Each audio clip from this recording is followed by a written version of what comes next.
Bonjour à tous, j'espère que vous allez bien. Je suis ravie de vous retrouver aujourd'hui pour le 7e épisode de mon podcast créatif. Et aujourd'hui, nous allons parler couture. Et oui, ça fait super longtemps qu'on n'a pas parlé couture parce que ça fait super longtemps que je n'ai pas cousu. Les derniers projets que j'ai cousus, c'était cet été, juste avant les vacances, pour en profiter pendant les grosses chaleurs et surtout également en prévision d'un voyage au soleil que j'ai fait au mois d'octobre dernier. Voilà, donc je vais vous présenter des projets qui sont complètement hors saison, puisqu'il s'agit pour tous de projets d'été. Voilà, bon, enfin, c'est pas grave, hein, c'est des projets que j'ai beaucoup portés, donc je vais pouvoir vous faire un retour assez complet sur la couture, le tissu et le plaisir ou pas de le porter. Euh, voilà. Donc, je vous propose de commencer tout de suite avec peut-être ce que je porte. Alors, ce que je porte, c'est une blouse, alors que je n'ai jamais présenté sur le blog. En même temps, le blog, il est un peu en friche en ce moment. Donc, voilà, c'est une blouse qui est en fait un hack de mon patron fétiche de blouse, qui est le patron l'indécise de MLM Patron, que j'ai déjà réalisé 3 fois. Une fois dans sa version standard avec la patte de boutonnage devant, dans un tissu atelier brunette. Une deuxième fois avec un devant, on va dire plein, comme ça, mais manche 3/4 en crêpe blanc. Et puis j'ai refait ici dans une mousseline bleu marine, cette même version que j'ai modifiée en rajoutant des volants aux manches, parce que j'avais envie de petits volants avec un petit oreille rouloté. Et j'ai hacké le dos, voilà, en faisant un piècement et en le coupant en deux, pour ajouter une petite fermeture éclair pour le côté rock sur le bleu marine. Voilà. Donc l'indécise, patron valeur sûre, qu'on peut décliner à toutes les sauces, avec ou sans patte de boutonnage. Il y a un petit col qui est inclus, il y a des petits bracelets de manche qui sont inclus. Bon, moi je les ai jamais utilisés ceux-là, mais voilà, je trouve que c'est vraiment un patron qui tombe bien sur moi. Les pinces sont à la bonne hauteur. La forme, elle est cintrée juste comme il faut. J'ai rien besoin de toucher. Je crois que je fais du S en haut, élargi au M ou hanche, quelque chose comme ça. Bref, voilà, pour moi, c'est le patron de base qui me sert à faire toutes mes blouses quand j'ai besoin d'une blouse. C'est à celui-là que je pense en premier. Voilà, donc l'indécise. Et sans transition, bah, du coup, je vous propose de passer au projet terminé. Alors, les premiers projets terminés, il s'agit d'une robe. Une robe du Burda Easy qui est sorti en février 2019. Donc celui-là, dans lequel il y a plein de modèles sympas. Et j'ai choisi ce modèle de robe là, exactement celle-ci. Donc des manches kimono coupées à même le devant. Une robe boîte, quoi, enfin une coupe boîte, pas vraiment cintrée. Et un petit volant en bas. Alors j'ai beaucoup hésité pour le volant, je ne sais pas si vous vous rappelez, vous avez sollicité sur Instagram pour dire avec ou sans, etc. Bon, finalement, c'était très, très, très mitigé. Et j'ai choisi de le mettre en me disant, ça me sortira de ma zone de confort, ça donnera un côté un peu plus estival, un peu moins sérieux à cette robe. Surtout avec le tissu que j'ai choisi, je vous montrerai après. Voilà. Donc cette robe-là, elle existe aussi dans d'autres versions, avec des volants aux manches, comme là, un double volant aux manches, donc un simple volant aux manches. Et puis surtout un volant plus large en bas, si on veut. Mais là, je trouvais que ça faisait trop. Voilà, pour moi, là, il y a trop de froufrou, c'est juste pas possible. Donc moi, je suis restée sur la version moderne. Pas de manche, pas de volant en haut, pas de froufrou en haut, juste un petit froufrou de 10 centimètres en bas. Voilà. Et pour le réaliser, j'ai choisi un cire-ce-cœur Lurex, que tout le monde connaît, découpe 25e en version bleu clair. Voilà, je vous laisse voir, on voit même le Lurex là. Voilà. Alors j'ai essayé de faire une installation pour qu'il y ait suffisamment de lumière parce qu'il fait super moche, donc en fait on voit super mal. Mais bon, ça a l'air d'aller. En tout cas là, le retour caméra est bon. Donc voilà, donc cire-ce-cœur Lurex, la robe. Donc on voit bien les manches kimono coupées à même le devant, à même le dos. Pour finir l'encolure, c'est tout simple, c'est des paremontures. Voilà. Et puis le bas de la robe avec le petit volant de 10 centimètres que j'ai rajouté. Alors, vous voyez, c'est vraiment une forme boîte. Et quand on la met sans ceinture, je vous cache pas que ouais, c'est pas possible, quoi. Ça ressemble à une chemise de nuit, à une blouse d'infirmière, enfin à tout sauf à une robe. Elle n'est pas du tout cintrée. Alors, c'est peut-être parce que j'ai coupé la taille 36 en suivant les tableaux des mesures. Et j'aurais pu, je pense, largement couper un 34 et peut-être que ça aurait un petit peu plus appuyé la taille. Parce que la coupe est légèrement, on va dire, légèrement cintrée à la taille. Mais alors, c'est tellement léger que, vu l'ampleur, en fait, ça se voit à peine. Voilà. Donc, j'aurais dû couper le 34, j'ai coupé le 36. Bon. Du coup, la ceinture obligatoire. La ceinture du modèle original est un peu courte. Je ne sais plus combien il propose, 1,20 m, peut-être 1,50 m. Moi, je sais que je l'ai rallongé au moins de 20 centimètres. Donc, on doit faire 1,70 m, je pense. Et c'est très bien parce que je peux faire une vraie boucle, un vrai nœud. Et voilà. Et donc, c'est une robe que j'aime bien. Le seul truc, c'est que je trouve que le seersucker, ben, il est joli, hein, mais c'est des rayures toutes petites. Donc, c'est presque uni. Et donc, ça renforce le côté bloc de la robe. Ce qui n'est pas le cas, je trouve, sur ce modèle-là où les rayures sont beaucoup plus présentes et qui vient structurer finalement la silhouette. Et donc, je regrette un peu de ne pas être partie sur un tissu plus rayé, plus marqué en termes de motif. Enfin, de motif rayé, parce que je voulais quand même un motif rayé pour cette robe. Celui-là, ça fait presque uni.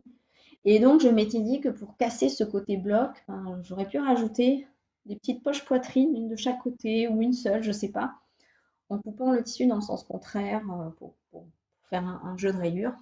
Et du coup, casser ce côté massif de la robe. Bon, je ne l'ai pas encore fait, ça fait partie des choses que je peux rajouter après. Il me reste des petites chutes, voilà. Alors, côté couture, je ne vais pas m'étaler, hein, il n'y a absolument aucune difficulté. J'ai surjeté toutes les coutures. On coud les épaules, on coud les côtés, on fait des ourlets, on fait les parmentures, puis on rajoute le petit volant. Donc moi, j'ai raccourci le bas de la robe de 10 centimètres pour rajouter 10 centimètres de volant. Voilà. Et puis la ceinture, donc on fait de la longueur qu'on veut. Tout est expliqué. Évidemment, c'est un bureau d'Aisy, donc tout est bien expliqué, c'est simple à comprendre. Euh, Rien à dire. Alors, sauf sur le tissu, qui est très beau. Je continue de penser qu'il est très beau. J'ai le même en rouge d'ailleurs, avec les mêmes petites rayures fines comme ça. Voilà, j'ai le même. Mais alors pour moi, ce seersucker, l'urex, il gratte. Je trouve que ça gratte. Ah, même la peau, ça gratte. Et c'est le côté qui m'a un peu dérangée. C'est-à-dire que moi, il y a un côté pas toujours confortable d'avoir ces fils d'urex qui grattent. L'autre problème, c'est que il est légèrement transparent. En tout cas, si on ne met pas de ceinture, je trouve qu'on voit par transparence le corps au travers et donc potentiellement les sous-vêtements. Dès qu'on met la ceinture, comme le tissu se fronce, donc ça crée une surépaisseur et là, on ne voit plus rien. Donc voilà, donc je l'ai porté dehors, je l'ai porté au travail, je ne me suis pas du tout sentie mal à l'aise avec, hein, on ne voyait rien, je vous rassure, mais ceinture obligatoire. Et attention, effectivement, si vous cousez ce tissu sur un vêtement qui est un peu près du corps, voilà, où il n'y a pas de plis ou de fronce, vous risquez de voir un côté un petit peu transparent. Hormis ça, robe très confortable, tissu extrêmement agréable à porter l'été, puisque voilà, il est très léger, voilà, il flotte bien. La robe n'est pas du tout collante, donc évidemment en plein été, c'est super par forte chaleur. Elle a une petite longueur genou qui va très bien pour le travail, voilà, vraiment super modèle, très facile. Si vous n'avez pas beaucoup de temps, vous avez envie d'une petite robe sympa, ben, lâchez-vous. N'hésitez pas à tailler une taille en dessous. Hein. Moi, j'ai fait 36, j'aurais pu faire 34. Pourtant, je ne fais pas du tout un 34 burda en temps normal, hein, mais là, vu la forme de la robe, clairement, il y a moyen. La prochaine fois que je la fais, parce que c'est possible que je la recoupe, je pense que je ne rajouterai pas les marges de couture sur les côtés. Voilà, je pense que j'ai tout dit. Petit projet agréable, bien porté. Voilà, hormis les petites remarques que j'ai à faire sur le tissu, pour moi, c'est un projet qui est réussi et qui va continuer à rester dans mon armoire pour l'année prochaine. Voilà.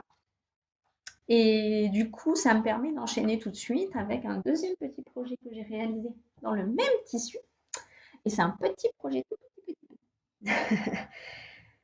Il me restait des chutes, évidemment, parce que j'avais un coupon de 3 mètres. Et donc là, alors là, ça utilise quand même pas mal de métrage hein, entre la ceinture, le volant, et puis la robe qui se coupe tout d'un bloc. C'est pas des petits morceaux, voilà.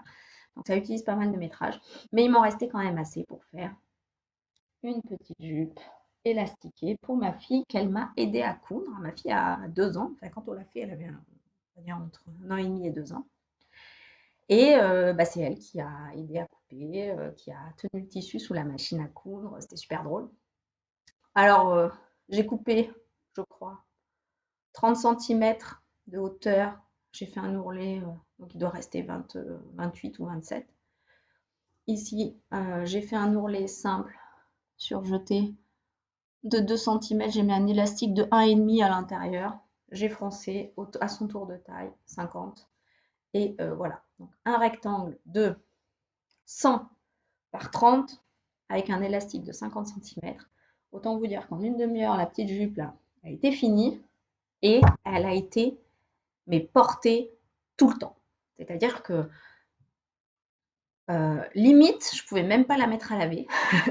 Elle voulait la mettre tout le temps, tout le temps, tout le temps. Et pendant l'été, franchement, c'était super agréable. Elle avait juste la bonne longueur, le tissu, il froisse, mais comme c'est un cire-ce-cœur, c'est légèrement gaufré, donc voilà. Elle l'a taché, ça se lave nickel, ça passe à la machine, donc c'est pas du tout fragile comme tissu. Ça brille, c'est mignon. Enfin voilà, bref. Elle était fan de sa jupe, elle l'a portée tout l'été. Elle l'avait, ouais, toutes les semaines, elle l'a portée. Elle l'a portée pendant toutes les vacances. J'ai été obligée de la laver à la main pendant les vacances parce qu'elle voulait la remettre. Bref. Le petit projet super facile. Et alors ça, c'est vraiment le truc. Si vous voulez faire des jupes pour vos enfants, pour vos petites filles, mais allez-y quoi. C'est, je vous dis, 100 centimètres, donc c'est 2 fois le tour de taille en gros, en longueur. Là, j'avais dû faire ouais, 30. Bon, au fur et à mesure qu'elle va grandir, je vais rallonger un petit peu. Et puis un élastique et c'est fini. C'est fini. Voilà. Donc, petite chute rentabilisée. Trop contente. Voilà, c'est le petit projet plaisir. Et ça fait plaisir de voir que voilà, que ma fille l'aime beaucoup et qu'elle me la demande encore, même là en plein hiver. Bon, là, j'hésite un peu parce qu'avec les collants, c'est quand même moins mignon, bizarrement. Mais voilà, c'est vraiment le tuto ultra simple. Je ne vous fais même pas un tuto tellement c'est simple. Donc voilà, allez-y, ça marche super bien. Et ce tissu est super agréable pour les enfants, je trouve, parce qu'il est, voilà, il est léger, il se lave bien, il n'a pas besoin d'être repassé finalement, parce que le côté froissé va bien avec le tissu. Bref, je vous conseille. Donc, voilà. Le deuxième projet que j'ai réalisé dans le même tissu pour rentabiliser mes chutes. Il me reste encore quelques chutes. Je ne sais pas trop ce que je vais faire avec, mais bon, je ne suis pas pressée. Pour l'instant, j'essaye aussi de voir ce que je vais faire avec le rouge. J'hésite entre une robe à découpe princesse, voilà, pour jouer sur les rayures horizontales, verticales, voilà, donc une belle robe, ou bien faire un teddy doublé blanc dedans pour l'été, puisque je me dis un petit teddy en cire-ce-cœur lurex, justement il ne serait pas à même la peau, donc ça ne grattera pas. Ça pourrait être aussi une bonne option pour utiliser mon deuxième coupon de cire-ce-cœur rouge. Voilà. Et on en a fini avec les projets réalisés avec le cire-ce-cœur. Sur ce, je passe tout de suite au projet suivant. Cette fois, c'est une jupe que j'ai réalisée. Et sans surprise, comme beaucoup d'entre vous, j'ai réalisé la jupe Justine de Ready to Sew. Voilà. Alors, j'ai beaucoup hésité entre plusieurs modèles de jupes. Je crois que vous en avez parlé dans des podcasts précédents. Je voulais une jupe boutonnée devant. Alors, j'hésitais la longueur genou ou midi, c'est-à-dire mi-mollet. Je voulais une ceinture élastiquée derrière parce que je trouve que c'est plus confortable qu'une ceinture droite au niveau de la taille, parce que moi j'ai tendance à gonfler un peu au niveau de la taille en cours de journée. Et donc je voulais du confort et donc rajouter un élastique. Bon, bref, j'ai regardé tous les modèles que je trouvais et puis je me suis dit, bon, ça c'est un modèle gratuit, j'ai jamais essayé la marque, c'est l'occasion de tester et donc je me suis attelée à Justine avec les poches, avec la ceinture, le boutonnage, tout comme prévu et j'ai rajouté une ceinture élastiquée à l'arrière. Voilà. Alors, dans cette robe, enfin cette jupe, je crois que je l'ai coupée en taille 38 ou 39. 38, je crois. J'ai fait la taille 38 qui correspond à mon tour de taille, on va dire, en cours de journée.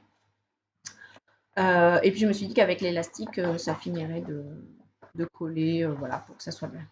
Donc j'ai réalisé cette jupe dans une viscose fleurie que j'ai achetée chez Toto à Paris.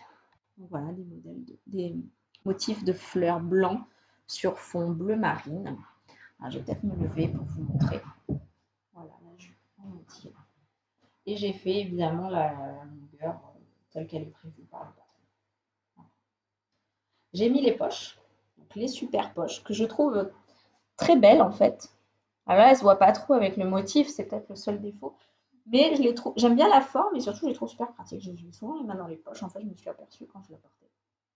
Voilà. Et comme bouton, donc j'avais des boutons mais je n'en avais que 6.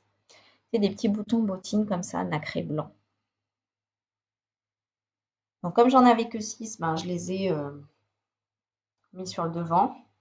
Et en haut à la taille, j'ai mis un bouton tout simple. Et je crois que j'ai... Ah, j'ai été obligée de la faire plus courte que prévu. Ah oui, oui, je l'ai faite plus courte que prévu parce que j'avais pas assez de métrage en fait. Et donc j'ai rétréci de 10 cm en bas. Et en fait, elle m'arrive à mi-mollet, on va dire. Voilà, quasiment à mi-mollet ou un peu au-dessus du mollet. Et j'aime beaucoup cette longueur. Pour moi, c'est parfait. Et donc, je vous montre l'arrière.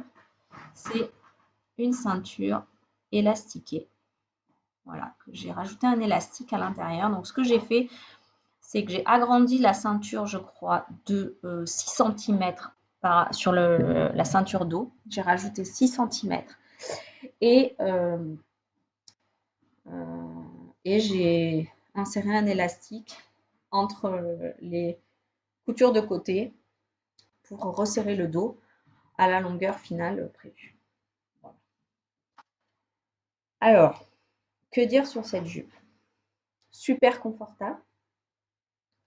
Le tissu, la viscose est d'une douceur incroyable. Alors, c'est une viscose imprimée, hein, l'intérieur est blanc. Donc, il faut faire attention, ça tire les fils. Donc, il faut la coudre avec une aiguille microtex, hein, c'est obligatoire, hein, sinon on abîme le tissu. Donc, viscose super confortable. Jupe super confortable, surtout grâce à la ceinture élastiquée. Donc, je peux glisser des t-shirts à l'intérieur. Je peux, voilà, je suis pas limitée dans la manière de la porter. Et je l'ai énormément portée. À partir du moment où j'ai terminé de poser le dernier bouton, je la mettais tout le temps. Tous les week-ends, avec des baskets, avec des sandales. Au bureau, je l'ai portée avec un joli t-shirt. En vacances, voilà, je l'ai portée en permanence quasiment. J'avais une deuxième jupe midi et donc j'ai tourné entre les deux, une du commerce et celle-là. Mais celle-ci, vraiment, j'adorais la texture du tissu. Et puis, surtout, ce qui m'a beaucoup plu dans celle-là, c'est comment dire, le taux de fronce. Je trouve qu'elle est froncée, mais juste ce qu'il faut pour que la robe, elle vole et que ça épaissit un pas, enfin, oui, ça épaissit un peu la taille quand on n'est pas habitué. Mais bon, selon comment on le look, on peut adapter ça. Ça épaissit un peu la taille, mais c'est tellement fluide, tellement, voilà, ça vole au vent. Dès qu'il y a un coup de vent, elle s'ouvre. Moi, je laissais toujours le dernier bouton ouvert, justement, pour que ça, voilà, ça bouge quand on marche. Et c'était vraiment un plaisir à porter. Euh, Vraiment super confortable. Enfin, moi, voilà. Et l'élastique derrière, il fronce effectivement un peu plus le pan de dos. Et c'est pas grave. Franchement, je trouve que le niveau de France que j'ai obtenu Il est bien, c'est juste ce qu'il me fallait devant et au dos. Voilà. Donc, très, très beau succès. Je suis très contente de cette jupe. Je suis pas sûre qu'elle va tenir beaucoup dans le temps parce que voilà, la viscose, elle est sympa, elle est agréable, mais elle n'est pas d'une qualité folle. Mais ça fait rien. Voilà. C'est un patron que je referai avec plaisir. J'aime beaucoup le modèle. Je la ferai peut-être plus longue la prochaine fois, mais voilà. Vraiment, je vous le conseille. Les explications sont top. Voilà. Première expérience avec Ready to Sew. J'aime beaucoup le système de calque. On peut imprimer que la taille qui nous intéresse. C'est quand même voilà, pas mal pour économiser les imprimantes. Et puis, on peut tout adapter. On peut adapter la longueur, on peut adapter les poches. On les met pas, on les change. Voilà, moi j'ai fait l'adaptation de ceinture pour prévoir un élastique et avoir un peu plus de confort. Voilà, on peut vraiment customiser sa jupe à souhait. Voilà, donc j'en suis très très contente. Je vous la remontre. Je l'ai énormément portée. Donc là, je sais pas, cet hiver, peut-être avec des collants, j'arriverai à la remettre. J'ai un peu plus de mal à l'imaginer en hiver, peut-être parce qu'elle est bleu marine. Je ne sais pas. Elle a vraiment un côté très très estival, donc bon, à voir. Voilà. J'ai terminé. Et puis les petits boutons là que j'avais à trouver à l'atelier de la création. Les petits boutons nacrés. Super beau. Un peu lourd peut-être, mais ça fait rien. Je trouve que ça habille le devant. Donc je suis très très contente de ce projet. Merci Ready to Sew. Ça me donne envie effectivement de réessayer avec cette marque. Euh, voilà, j'ai eu une bonne expérience et je le dis, c'est bien, ça fait partie des marques que je ne connaissais pas et je suis contente d'avoir essayé avec ce projet qui en plus est un méga succès pour moi. Voilà. Et je suis arrivée au bout des projets terminés. Et oui, j'ai pas énormément cousu. Euh, mais ce que j'ai cousu, je l'ai rentabilisé à fond. Voilà, donc voilà, j'ai eu une grosse phase où j'arrivais pas à coudre. Et c'est là que je me suis un petit peu, on va dire, rabattue sur le tricot et où j'ai tricoté de manière assez intense et intensive et en laissant un peu de côté la couture. Donc là, je vais y revenir et si vous avez peut-être vu sur Instagram que j'avais commencé un nouveau projet. Et effectivement, je vais vous en parler tout de suite. Dans les projets à venir, il y a la blouse Idylle de l'atelier Scamit. Alors, beaucoup d'entre vous connaissent déjà cette blouse. Hein. Je crois que c'est un patron qui à un moment donné était offert et c'est comme ça que je l'avais eu. Et je n'ai jamais cousu de projet de l'atelier Scamit, ça serait le premier. Alors, j'ai fait une petite story sur Instagram pour expliquer un peu la démarche. Au départ, je voulais une blouse col V. Et donc, j'étais partie pour repartir de la blouse indécise, qui me tombe toujours nickel, et de changer l'encolure pour en faire un col V. Et puis, je sais pas, je me suis rappelé que j'avais ce patron qui avait déjà le col V, qui avait des petites pinces, voilà, penchées comme ça, je trouvais ça sympa. J'aimais beaucoup aussi le détail des manches plissées, bouffantes, et puis la patte de boutonnage. Voilà. Et puis j'avais un tissu que j'avais dans mon stock depuis super longtemps, que je savais pas, j'arrivais pas à me décider sur quoi l'utiliser. Voilà. Et j'ai choisi de couper dans euh, mon tissu qui est un twill de viscose à carreaux bleu marine et bordeaux et rayures lurex que j'ai acheté chez Toto aussi et qui est super beau. J'avais prévu de faire une robe, mais après je me suis dit, bah, avec les carreaux, il y a des raccords. Je ne vais pas avoir assez de métrage pour faire une robe et gérer des raccords. Bref, du coup, je me suis dit, bah tiens, il sera parfait pour cette blouse col V que je veux faire. Et surtout pour l'hiver, puisque c'est des coloris assez hivernaux. Et j'avais tellement envie de coudre ce tissu, j'avais tellement envie qu'il sorte de mon stock et qu'il soit transformé quoi, en quelque chose de sympa. Voilà. Et donc, j'ai décidé de le couper pour cette blouse Idylle. Et donc là, j'en suis où? Bah, j'ai coupé toutes mes pièces. J'ai entoilé les parmentures de colle et parmentures de pâte de boutonnage. Alors je suis allée acheter quand même de l'entoilage gris, enfin noir, parce que je me suis dit du blanc sur un tissu foncé comme ça va pas être très beau. Donc j'ai mis de l'entoilage noir. Là, ça ressort pas super à la caméra, je suis désolée, la lumière est pas top, mais vous le verrez mieux quand j'aurai fini. J'ai amidonné toutes les pièces pour qu'elles soient plus faciles à coudre. Et là, je vais pouvoir passer au surfilage avec ma surjeteuse, donc surfiler toutes les pièces et puis commencer à coudre. Alors dans les détails sympas, elle prévoit, Johanna, c'est Johanna je crois, un atelier Camille, elle prévoit des coutures anglaises, je crois au niveau des épaules, au niveau des coutures de manches, peut-être pas au niveau des côtés.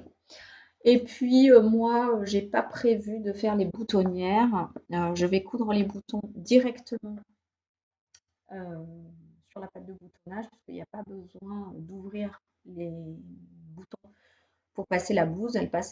La tête passe par le col V. Donc je compte voilà faire comme sur mon chemisier Nelly d'ailleurs.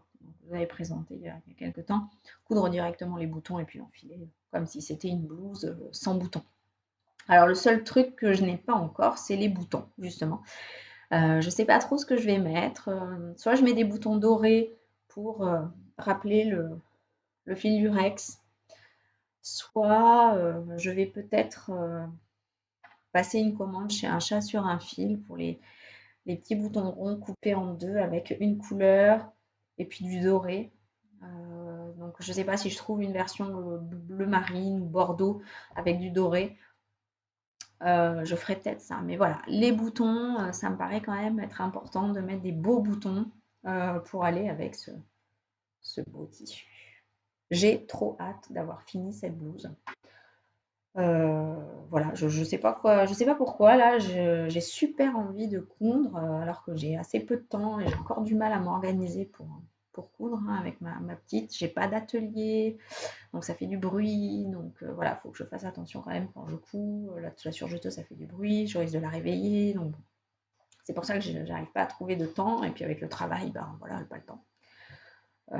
Mais là, j'ai trop envie de m'y remettre. Alors je pense que je vais négocier du temps pour arriver à faire ce projet et pouvoir le porter, je l'espère, d'ici les vacances de Noël.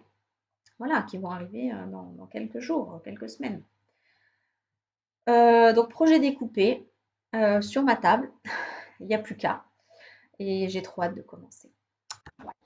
Oups, je crois que j'ai, touché l'ordinateur. Voilà. Et j'en ai fini avec les projets terminés, les projets à venir. Je planifie pas trop en ce moment, hein. Je fais en fonction aussi de ce dont j'ai besoin, parce que j'ai quand même une armoire qui est remplie. Je pense que je réfléchis aussi à organiser un vide dressing et revendre certaines pièces que j'ai cousues il y a quelques années, parce que soit je les porte pas et elles sont neuves et bon voilà, soit je les porte plus parce que j'ai j'ai pris un peu ici, là, au niveau de la poitrine et du dos, et donc certaines qui sont un petit peu serrées. Alors j'arrive à les fermer, hein, mais je me sens pas forcément à l'aise. Et donc j'ai quelques pièces qui sont comme ça, coupées en 36 en haut, 38 en bas, qui ne vont plus. Donc je vais peut-être les revendre parce qu'elles sont pas abîmées du tout, elles n'ont pas été beaucoup portées, et donc ça pourrait faire plaisir à quelqu'un. Voilà, donc je vais peut-être vider un petit peu mon dressing et puis ensuite me poser la question de savoir qu'est-ce qu'il faut pour le compléter de nouveau. Voilà, donc je fais au fur et à mesure des besoins. Voilà pour les projets.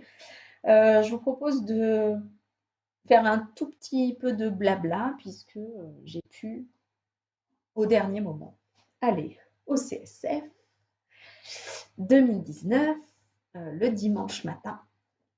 Et j'étais super contente d'y aller. En fait, ça m'a fait vachement de bien d'aller me balader dans des stands où on fait du tricot, de la couture, de revoir mes merceries que j'aime bien, les tissus que je trouve beaux et tout. Et je voulais vous montrer mes achats du CSF, mes achats couture, que j'ai tous réalisés exclusivement chez Cousette, qui est, je crois, ma mercerie en ligne préférée. Quand je ne vais pas en magasin sur Paris, je commande chez Cousette parce que c'est toujours de la super bonne qualité. J'ai jamais été déçue chez Cousette. Et pourtant, j'ai quand même passé des grosses commandes hein, de jersey, de tissus. Voilà, j'ai jamais été déçue. Et donc, ce qui m'a plu chez Cousette, je l'avais déjà repéré cet été, mais j'avais pas, voilà, j'avais pas pris, j'avais pas craqué parce que je savais que j'aurais pas le temps de la coudre et tout. Puis là, bon, quand je l'ai vue, j'ai pas résisté. J'ai dit, bon, allez, ça y est, je la prends, la robe poulette de Cousette. Voilà, la robe poulette. Donc, c'est un patron de pochette. Alors, moi, je suis très PDF. Je trouve ça quand même vachement pratique, les PDF. Ça prend pas de place. On peut les assembler quand on veut, etc. Il n'y a pas de décalcage. Là, je pense qu'il va falloir décalquer. Mais bon, ça fait rien. J'aime bien le format du patron pochette, là, la petite pochette plastique. J'aime beaucoup le design de la pochette, sobre, efficace. Voilà. Et cette robe, pour l'été, sans manches, boutonnée, pas trop serrée, pas trop près du corps, pour laquelle on peut la ceinturer ou pas. Et puis l'option jupe, qui m'a l'air aussi pas mal, avec le bon niveau de fronce et qui serait une bonne alternative à Justine. Voilà, donc avec des poches qui sont très mignonnes aussi d'ailleurs. Pas les mêmes, mais très mignonnes aussi. Bref, voilà, j'ai craqué sur la robe poulette. Et acheter un patron sans acheter le tissu pour la faire, bah, c'est un peu dommage. Du coup, je me suis cantonnée à acheter du tissu uniquement pour réaliser ce patron. Et j'ai choisi le lin viscose vert bouteille, vert forêt, je ne sais pas comment il s'appelle, vert sapin, voilà, de chez Cousette, qui est en sorte de... Voilà, je suis désolée, je pense qu'on va pas bien voir, mais un lin viscose, donc voilà, un peu texturé, comme ça, on voit un petit peu, mais c'est pas terrible, terrible. Voilà, donc une viscose un peu texturée, pas ultra fluide et en même temps pas raide non plus. Donc je pense que ça sera le bon compromis pour faire cette robe. Donc c'est les avantages du lin et de la viscose en un seul tissu. Et le haut de cette robe est doublé. Et pour le doubler, j'ai choisi cette viscose, alors qui elle pour le coup est ultra fluide. Voilà, un motif que j'ai trouvé aussi chez Cousette, qui fait partie des motifs chez Cousette, et qui ira très bien avec ce vert. Je vous montre les deux l'un à côté de l'autre.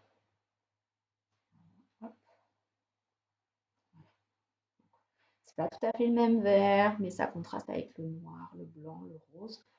Et comme c'est vraiment que sur le corsage, ça sera très joli. Peut-être que je le mettrai aussi dans les poches, je verrai.